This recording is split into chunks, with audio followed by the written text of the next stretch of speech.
La pandemia ha acelerado en 5 años la adopción de hábitos digitales, tanto en las casas, en el hogar, como en las empresas. Hoy vamos a hablar de eso, de las compañías y de los procesos de gran transformación digital que están viviendo en dos sectores estratégicos, como son la comunicación y la salud. Vamos a hablar de cosas cotidianas, como podría ser leer el periódico o ir al médico, y cómo ahora esas compañías tienen que hacer convivir lo offline y lo online. Así que os presento ya a los invitados. Empiezo por Juan Fornieles, que es el subdirector de El Mundo y responsable de la edición impresa. Juan, ¿qué tal? Encantado. Gracias por acompañarnos. Y con Pedro Díaz, que es el director general de Savia, que es la plataforma de servicios digitales de salud del Grupo Mapfre.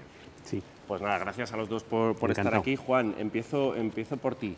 ¿En qué momento o qué nivel de alfabetización digital crees que tienen los españoles desde tu punto de vista, en lo que veis en los medios? Pues fíjate, hemos informado muchas veces de que España solemos ir a la cola de Europa en muchas cosas. El tema digital parecía que estábamos perdiendo el tren y yo creo que eso ha revertido, ha cambiado. La pandemia fue desde luego un detonante, como tú has dicho. Si miras estadísticas, porque justo antes de venir me pinché en el INE, a ver qué dice el INE. Tú ves los datos del INE y te quedas asombrado, ¿no?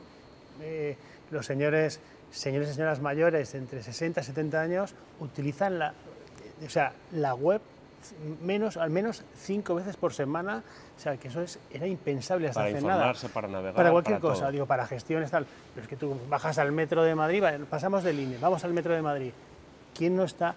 ¿Qué señor mayor no está con un teléfono en las manos si no está leyendo un periódico, que es como ya cada vez más rareza, ¿no? Digo, ves dos leyendo algo en soporte físico y el resto, jóvenes o no tan jóvenes, están leyendo, buceando, interesándose, y aunque no tengan un gran conocimiento, como los teléfonos son muy intuitivos, como las webs de los medios de comunicación lo hacemos muy fácil, la verdad es que yo creo que es una gran noticia que eso ha venido a quedarse, a instalarse y además a hacerles la vida bastante más fácil, ¿no? En ese sentido, Pedro, tenemos que hablar también de que hay un reto en el tema de los perfiles, porque estos chavales jóvenes que, como decía Juan, no despegan la vista del teléfono móvil, son quienes también se tienen que incorporar a las compañías. En ese sentido, vemos que la carrera digital es imparable, pero ¿tenemos perfiles luego para aplicar estas políticas dentro de las empresas? Pues ahí tenemos un gran reto, porque la realidad es que el mundo se está transformando tan deprisa y los usuarios estamos adoptando soluciones digitales de una forma tan rápida, como decía Juan, y a nivel de todas las edades, que cuesta que las empresas encontremos profesionales lo suficientemente formados como para atender estas necesidades. Con lo cual, ahora mismo yo diría que hay escasez de perfiles digitales con la experiencia suficiente como para poder dar el servicio. Y si ya hablamos de determinados campos muy específicos, como de todo el mundo del data, entonces ahí es una auténtica locura, porque hay la diferencia entre la oferta de perfiles con experiencia en data y la demanda que todas las empresas necesitamos de este tipo de perfiles es brutal.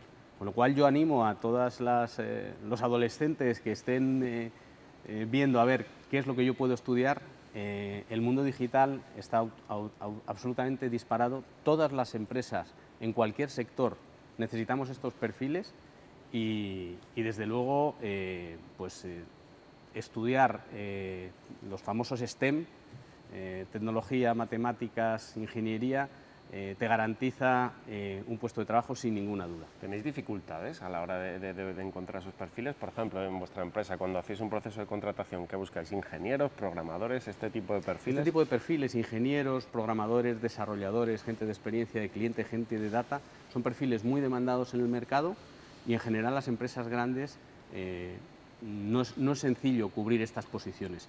Es cierto también que el tipo de motivación que estos perfiles tienen para venir a trabajar con nosotros, digamos que las cosas han cambiado mucho. Evidentemente hay una parte higiénica que es pues, el salario y las condiciones de trabajo, pero estos perfiles particularmente valoran mucho el día a día de su trabajo.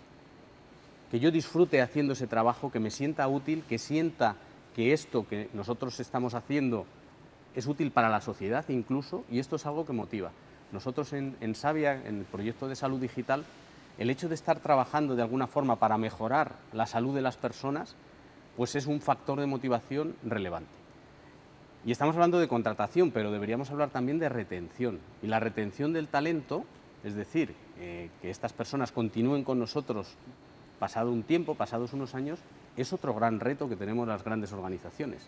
Porque igual yo estoy motivado durante estos 2 años, 3 años, que estoy muy metido en este proyecto, que lo considero muy mío, y ahora resulta que cambian las cosas, y entonces pues igual, como es muy fácil moverme de trabajo porque mi perfil es muy demandado, pues me voy al mercado y busco, y el nivel de fidelización de estos perfiles es un gran reto para las compañías.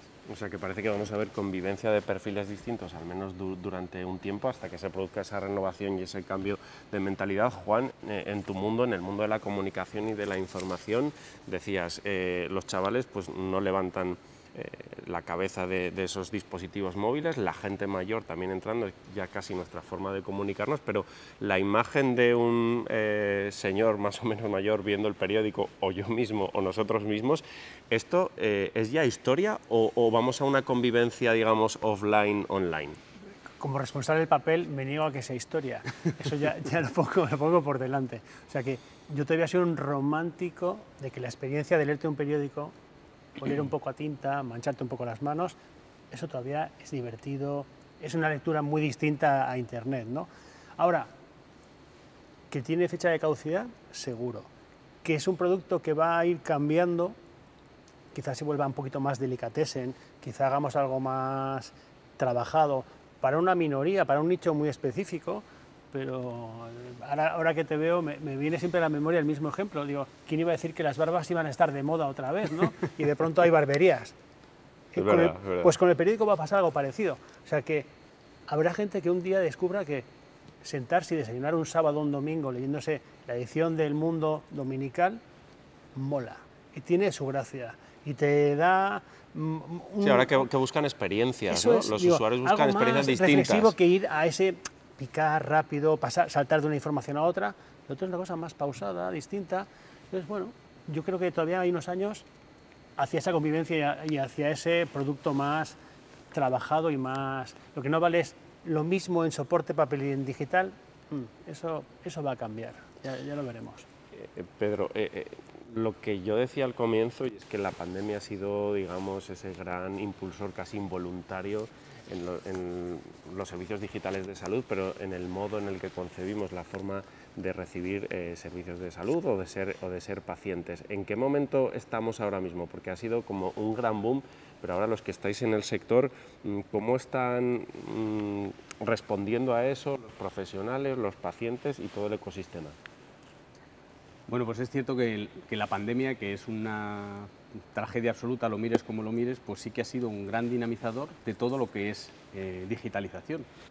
Yo me acuerdo que antes de la pandemia, pues probablemente tú sabías utilizar una herramienta de videoconferencia y ahora mismo nos hemos hecho un máster acelerado todos y sabemos utilizar el Zoom, el Meet, el Teams. Es verdad.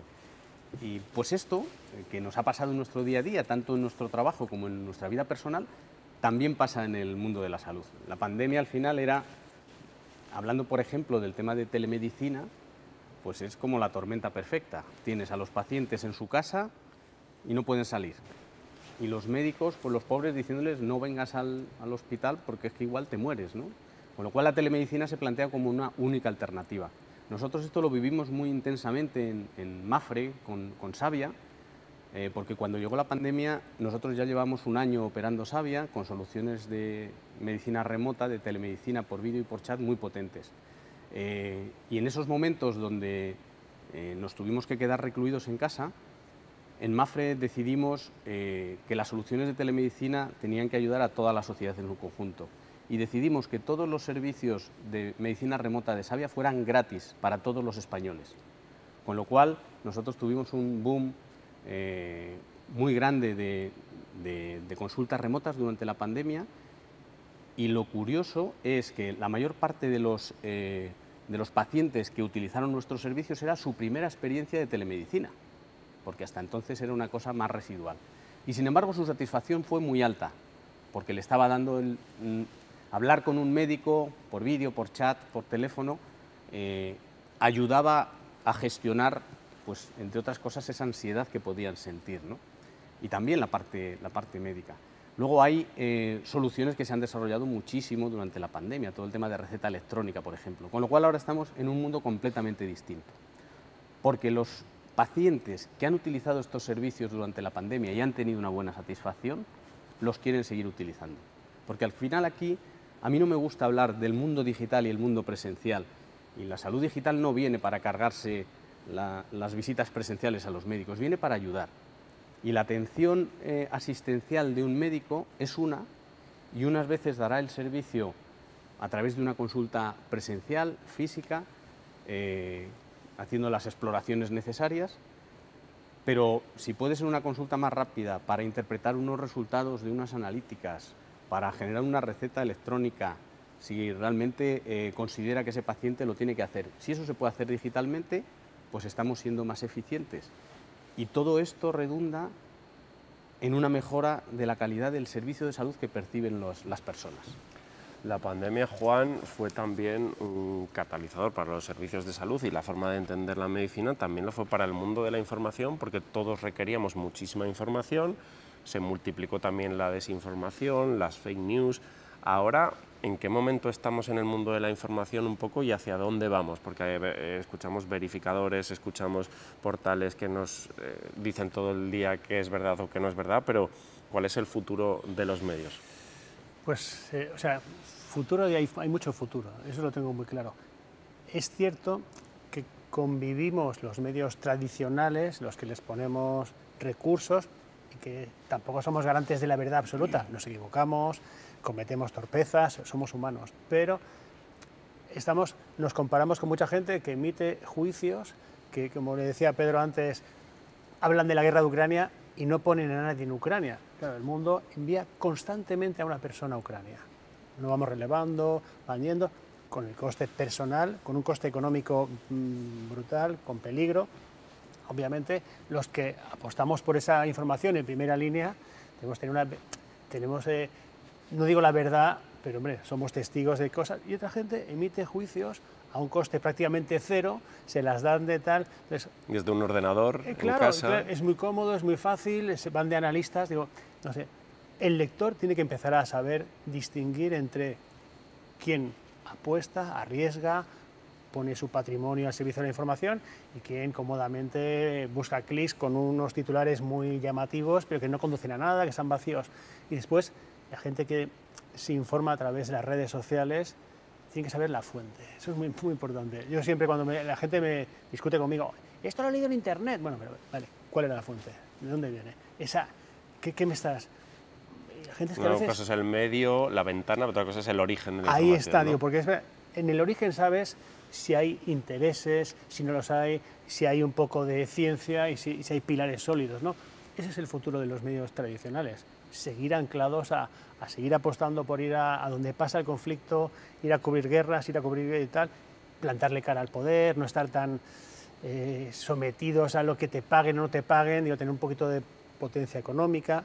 Esa es nuestra fortaleza y eso es lo que nos va a diferenciar, y por eso la gente está dispuesta a pagar, como se está demostrando con los abonos, en lo que llamo el pay-per-view del mundo.es o de la competencia del país o de otros medios que están apostando por esa nueva fuente de financiación, ¿no? De un público muy fiel que dice, oye, por esto merece la pena pagar, ¿no? Ahí, fíjate, esto que está contando Juan es aplicable no solo al mundo de las noticias, de los medios de comunicación, sino a todos los ámbitos. Si lo llevamos al mundo de la salud, la cantidad de uso que tiene Internet para consultas relacionadas con salud es bestial, es bestial. Para bien y para mal. Para todo, para todo. Porque sabes que el doctor Google es una claro, cosa que totalmente. te deja pero ahí era donde yo iba. La credibilidad de la fuente en esto es muy importante.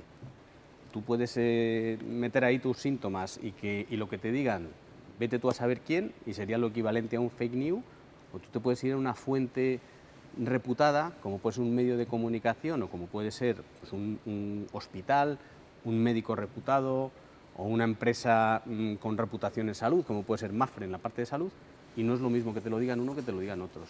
Yo creo que al final que todo está yendo a la noticia digital es una realidad, pero esto tiene sus retos y hay que saber gestionarlo.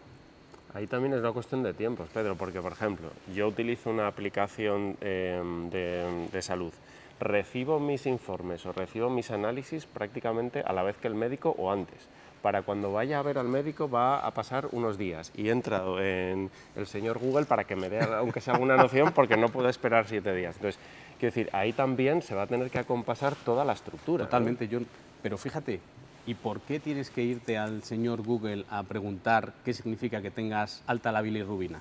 ¿Por qué no tienes una videoconsulta o un chat con tu médico y que te haga la interpretación sin necesidad de una visita física? Ese es un caso muy claro de un uso de la telemedicina de una forma muy natural, la interpretación de los resultados. Y ese es uno de los servicios más utilizados en telemedicina que nosotros estamos viviendo en Savia ahora mismo. Respecto a la juventud y a las nuevas generaciones que consumen medicina, salud y que pueden estar mucho más familiarizadas con este mundo. En el mundo de la información, Juan, ellos consumen de otra manera, con impactos más rápidos. Me decías igual que creen algunos prescriptores donde la fuente no está tan verificada. Ahí, o sea, ¿qué podéis hacer los medios o qué podemos hacer un poco para reivindicar su necesidad?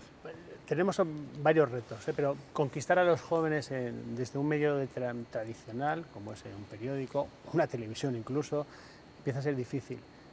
Primero porque están habituados a otro tipo de consumo, un consumo muy a la carta, muy de menú, ellos saltan, eso por una parte. El lenguaje que utilizamos, la forma, nuestro dinamismo, digamos que es más de diplodocus que de lo que ellos piden. Ellos quieren un ritmo más pam, pam, pam, más rápido. Bueno, vale, podemos adaptarlo. Ya empezamos a jugar a TikTok, empezamos a crear ventanas con gente joven, gente que se incorpora del máster, que tiene ya una... De pronto ya son esa generación, hacen cosas y se expresan ante la cámara con una facilidad que carecemos los viejos del lugar, ¿no? Y después yo que intento escuchar un poco a los jóvenes y les pregunto, ¿no? Y digo, oye, ¿por qué no lees? ¿O por qué no tal? Tenemos otro gran problema en los medios, es que comunicamos muchas cosas fatales. Es decir, la máxima aquella de los medios de si es una buena noticia, no es noticia, pero un poco venía de Estados Unidos, pero un poco ese... La gente está un poco, los chavales jóvenes están hartos de que todo sea negativo, todo es malo, todo es lo peor, todo es... El gobierno es malo, la estadística es mala, el PIB es malo, no tienes futuro, sois ninis, sois tal... Claro, deberíamos abrir alguna ventana también a cosas optimistas, a informaciones un poco que generen buen rollo, que generen un poquito de empatía, un poquito... Yo creo que eso es una cosa que los medios debemos hacer una reflexión, empezando por mi periódico, vamos, somos los primeros. Pedro, pues danos alguna noticia optimista, positiva sobre cómo la telemedicina, por ejemplo, o las nuevas aplicaciones van a mejorar la salud, el bienestar, el optimismo, los servicios que recibimos como paciente. Pues fíjate, te voy a poner un ejemplo al hilo de lo que estaba contando Juan, que no es una cosa muy sesuda y muy de medicina, pero sí es un tema de la satisfacción de los pacientes con la gestión de su salud. Nosotros cuando decidimos diseñar Savia lo diseñamos como un servicio básicamente para jóvenes, ¿vale? Para jóvenes que están acostumbrados a ver las películas en Netflix desde el móvil, a escuchar la música en Spotify, a leer los periódicos online desde el móvil, pues ¿por qué no que la salud la puedas hacer desde el móvil? Que puedas tener tus documentos de salud online, que puedas tener estas telemedicinas, estas consultas remotas con los médicos, que tengas muchos servicios de bienestar, que tengas la posibilidad de receta electrónica. Y lo hicimos para jóvenes de menos de 25 años. Luego, al final, lo que suele pasar cuando lanzas algo, especialmente en el mundo digital, es que descubres que, bueno, que en algunas cosas has acertado y en otras no. Y en cuanto al público objetivo de Savia, nosotros no acertamos del todo. Y ahora hemos descubierto que en nuestro heavy user, el público que más nos utiliza en Savia, son matrimonios jóvenes, fundamentalmente mujeres, que tienen niños pequeños y que tienen muy poco tiempo, profesionales que están trabajando y que valoran mucho su tiempo, y que si pueden solucionar temas de salud de su familia, de sus hijos o de ellas mismas, a través de medios digitales, sin perder un ápice de calidad asistencial, entonces lo hacen. Y para mí este es un mensaje de optimismo, porque fíjate que estamos hablando, la calidad asistencial es la misma, pero la satisfacción que yo como paciente tengo con estos servicios es mejor porque tengo accesibilidad al sistema muy rápido, y tengo esa consulta, esa interacción con un médico muy rápido y entonces mi satisfacción mejora. Cuando nosotros descubrimos esto en Savia, lo que decidimos es, oye, pues estas cosas nos las vamos a llevar también al seguro de salud de Mapfre. Y ahora mismo estamos incorporando todos estos aprendizajes, estas funcionalidades, estas soluciones que hemos probado en Savia y que funcionan muy bien y que los clientes, los pacientes nos dicen que funcionan bien, las estamos llevando al seguro de Mapfre. Hablando de buenas noticias, yo me gusta decir que yo soy un optimista digital. Yo creo que lo digital, si lo utilizamos bien, viene para hacer un mundo mejor, en todos los campos y por supuesto en salud también. Juan, si pudieras reunir a todos los colegas de profesión, a los grandes editores, a las empresas de información, ¿qué dirías o cuál sería tu punto de vista sobre lo que no hay que hacer o en qué tenemos que estar atentos para no repetir errores o para no llevar una carrera equivocada y luchar por la propia supervivencia de los medios? Lo primero que te puedo decir es que qué buena noticia sería que pudiese reunir a todos los colegas aquí. Bueno, aquí te están viendo mucho, seguro. Y que además los colegas de periodismo, que somos un poco caimanes y un poco pirañas en un pequeño estanque, nos hiciéramos un poco de caso y aprendiéramos los unos de los otros. Eso sí, sería una muy buena noticia, ¿no? Pero bueno, vamos a intentarlo. Los medios tienen que ser fieles a sus principios. Eso lo tengo muy claro. Me da igual los canales, me da igual que lo plasmemos en TikTok, lo plasmamos en elmundo.es, lo plasmamos en el papel, fieles a, pues en el caso del Mundo, nuestra seña de identidad. Que la información sea veraz, incomode a quien incomode, me da igual, hay que publicarlo, aunque mañana me cueste 3 broncas porque me llama el presidente de un banco, me llama un ministro o me llama no sé quién. O sea, eso es importante. 2, hay que seguir apostando e invirtiendo.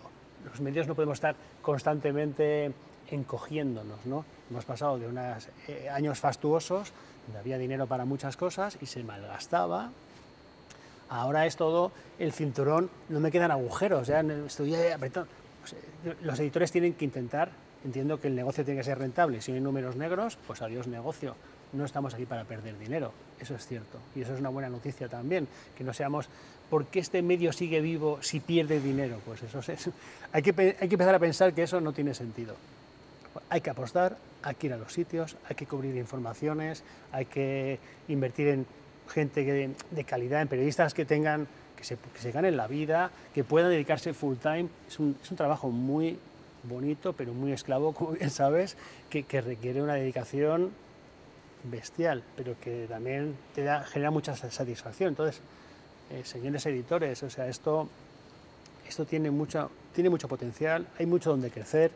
El campo digital es una mina, no sé si de oro, pero digo, de verdad que pensemos en el metaverso, pensemos en no sé dónde, hay 1000 sitios. Y esto además es divertido porque tenemos posibilidad de que seamos prensa, radio y televisión a la vez, con unos costes muy pequeños, no como la tele tradicional o la radio, pero digo, oye, poder jugar a todo, poder divertirte, poder ensayar, escuchar a la audiencia.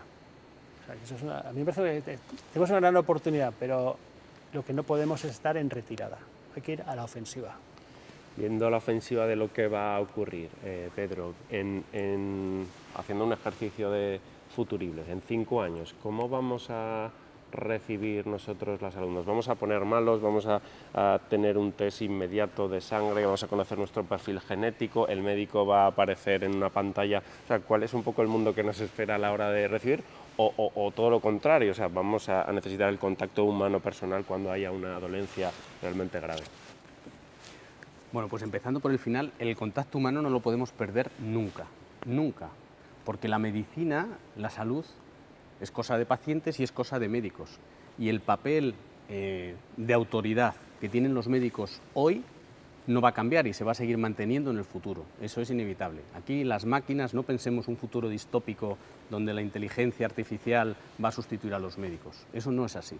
Pero la inteligencia artificial, igual que otras muchas soluciones en innovación digital, van a ayudar al médico a hacer mejor su trabajo, a ser mejor cuando hace un diagnóstico, a dedicar más tiempo a lo que tiene que dedicar, que es a mirar a los ojos al paciente y a estar con él el tiempo de calidad necesario, liberándolo de tareas administrativas y de otras cosas.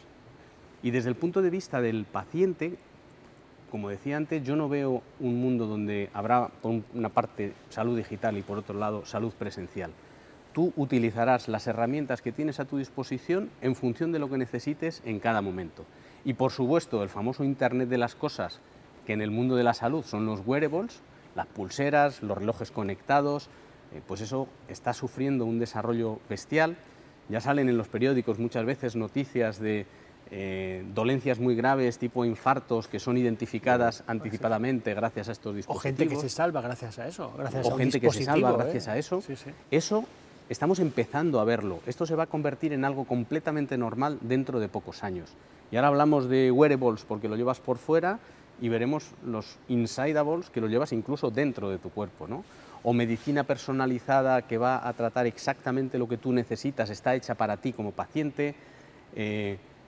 Y todo el tema de la telemedicina se incorporará de una forma muy natural y unas veces irás al médico presencialmente porque necesitas que te haga una exploración física y otras veces para la interpretación de unos resultados, para pedir una receta electrónica si eres un crónico o para seguir un programa de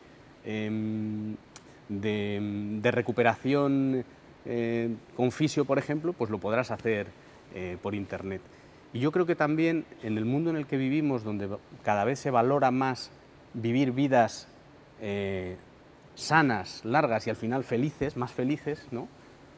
Pues el que tengamos a nuestra disposición todo este tipo de herramientas nos va a ayudar a que esto sea una realidad. Bueno, yo en este mundo de revolución digital os agradezco que hayáis estado aquí presencialmente, a los dos, para hablar de dos sectores estratégicos tan importantes como la comunicación y la salud. Gracias a los dos. Gracias. Muchas gracias.